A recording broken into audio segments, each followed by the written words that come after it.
Evangelho de hoje é de Marcos, capítulo 12, versículos 38 a 44. Naquele tempo, Jesus dizia no seu ensinamento à multidão: tomai cuidado com os doutores da lei.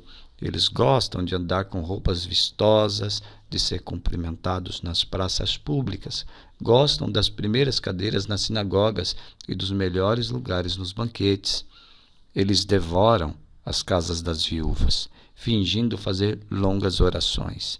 Por isso, eles receberão a pior condenação. Jesus estava sentado no templo, diante do cofre das esmolas, e observava como a multidão depositava suas moedas no cofre. Muitos ricos depositavam grandes quantias. Então chegou uma pobre viúva, que deu 2 pequenas moedas, que não valiam quase nada.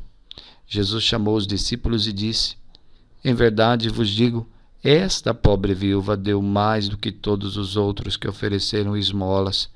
Todos deram do que tinham de sobra, enquanto ela, na sua pobreza, ofereceu tudo aquilo que possuía para viver. Palavra da salvação. Comentário ao Evangelho. Então hoje vamos ler um trecho e comentar um trecho de uma homilia do Papa Bento XVI, que fala sobre a viúva do Evangelho. A viúva do Evangelho é vista como atitude interior de quem funda a própria vida em Deus, na sua palavra, e confia totalmente nele. Então essa frase do Papa está dizendo que esse gesto da viúva de oferecer tudo o que possuía é, na verdade, um modelo, uma forma de viver, de manifestar que confia totalmente em Deus. É uma atitude interior de quem confia totalmente em Deus e arrisca a sua vida em Deus e na sua palavra. Então, ela ilumina, essa atitude dessa mulher ilumina a cada um de nós, portanto, deve suscitar em nós essa atitude interior de confiança total em Deus e na sua palavra. E continua. A vida da viúva, ou a condição da viúva na antiguidade, constituía em si uma condição de grave necessidade. Então a viúva era uma pessoa de fato que no Antigo Testamento era uma pessoa que passava por grandes necessidades.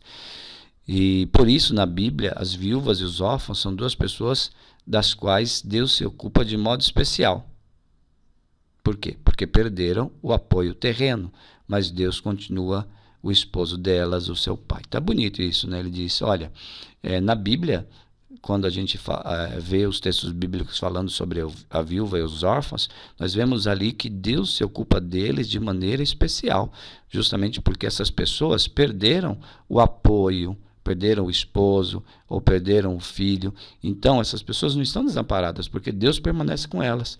No caso, Deus é o esposo dessa viúva desamparada e Deus é o pai desse órfão que não tem o arrimo de um pai.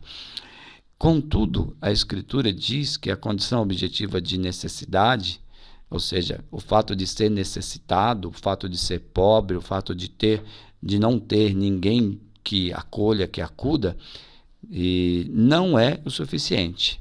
Ou seja, o que ele quer dizer com esse não é suficiente? Às vezes tem gente que é pobre e, no entanto, não busca a proteção de Deus. Tem gente que é desamparada, não tem ninguém por elas, mas essa pessoa não aposta a sua vida em Deus, né? Às vezes até fica se lastimando, diz que Deus não existe porque deixou ela nessa situação, diz que Deus abandonou, enfim. Então o Papa está mostrando aqui que, às vezes, ser necessitado não é o suficiente. A pessoa tem que dar um passo a mais. A pessoa tem que dar um passo na direção de se tornar dependente de Deus, né? E aí o texto continua. Deus pede sempre a nossa adesão de fé. Ou seja, se eu me encontro numa situação que não tem ninguém por mim, ainda assim eu tenho que dar minha adesão de fé, dizer que eu quero Deus, que eu busco Deus, que eu preciso da palavra de Deus, que eu me coloco com confiança nas mãos da providência de Deus. Enfim, Deus pede nossa adesão de fé livre, que se expressa no amor por ele e pelo próximo. Então a nossa fé, eu tenho fé, eu acredito em Deus, eu sou membro desse corpo que é a igreja. A nossa fé deve passar no amor a Deus e ao próximo. Nunca apenas uma fé voltada para cima, sem necessariamente ter que voltar para o irmão. Isso seria uma fé alienada nas coisas espirituais, e quando tem ali pessoas ao lado que precisa da nossa ajuda, da nossa mão estendida.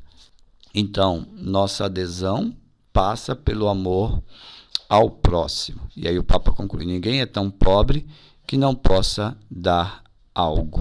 Então, todos nós podemos oferecer alguma coisa para alguém, especialmente nesse tempo de tanta dificuldade. Vamos à nossa oração.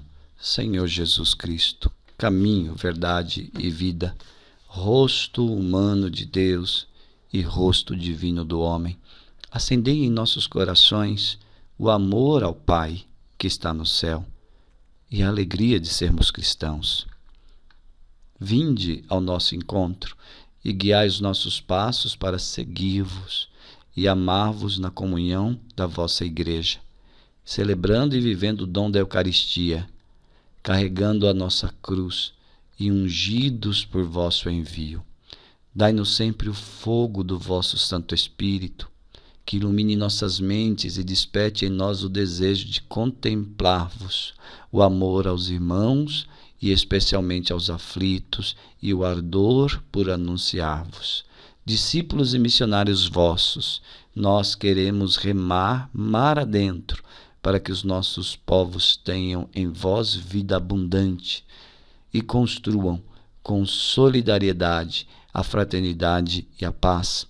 Senhor Jesus, vinde e enviai-nos.